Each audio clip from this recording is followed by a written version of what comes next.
নমস্কাৰ বন্ধুসকল, আপোনালোকৰ কাৰণে আজি আৰু এটা নতুন ভিডিঅ' লৈ আহিছোঁ। 2024 চনত 22 জানুৱাৰী সোমবাৰ দিনা ৰামলালাৰ মন্দিৰ প্ৰতিষ্ঠা হ'ব। আমি সকলোৱে জানো আৰু সকলোৱে গম পাই আছোঁ। আৰু সেই দিনাখন ৰামজ্যোতি জ্বলাব, ক'ত জ্বলাব, কেতিয়া জ্বলাব, শুভ সময়টো কেতিয়া, আমি এইটোৱে আলোচনা কৰিম এই ভিডিঅ'টোত। ৰামজ্যোতি জ্বলোৱা শুভ মুহূৰ্তটো হ'ল ৰাতিপুৱা 11:11 আৰু দুপৰীয়া 1:40 লোকে শুভ সময়টো আছে। প্ৰথমতে আপুনি যদি ৰামব্ৰত পালন কৰে সেইদিনা নিৰামিষ আহাৰ গ্ৰহণ কৰিব।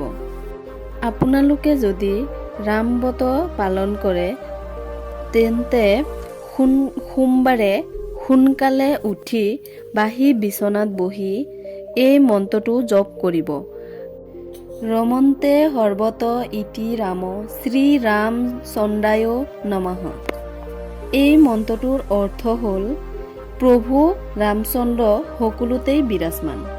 এই মন্ত্ৰটো জপ কৰাৰ পিছত আপোনালোকে গৈ যিমান সোনকালে পাৰে গা ধুই লক্ষী বা নাৰায়ণক পূজা কৰিব আৰু কিবা নহয় কিবা নিজৰ সমৰ্থ অনুযায়ী দান কৰিব।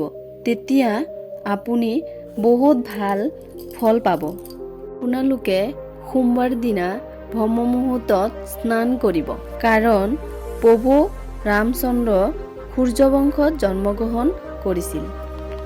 তাৰ পাছত স্নান কৰি আহি চাউল আৰু ৰঙা ফুল প্ৰভু ৰামচন্দ্ৰৰ নামত গোসাঁই ঘৰত অৰ্পণ কৰিব আৰু এইদিনা মাছ মাংস বৰ্জন কৰিব, নিৰামিষ আহাৰ গ্ৰহণ কৰিব আৰু নিচা জাতীয় দ্ৰব্য নাখাব, ঘৰত হাই কাজিয়া নকৰিব। ধন্যবাদ। আজি ভিডিঅ'টো ইমানলৈকেই। ভিডিঅ'টো যদি ভাল লাগিছে লাইক কৰিব আৰু মোৰ চেনেলটো যদি নতুন হৈ আছে ছাবস্ক্ৰাইব কৰি দিব।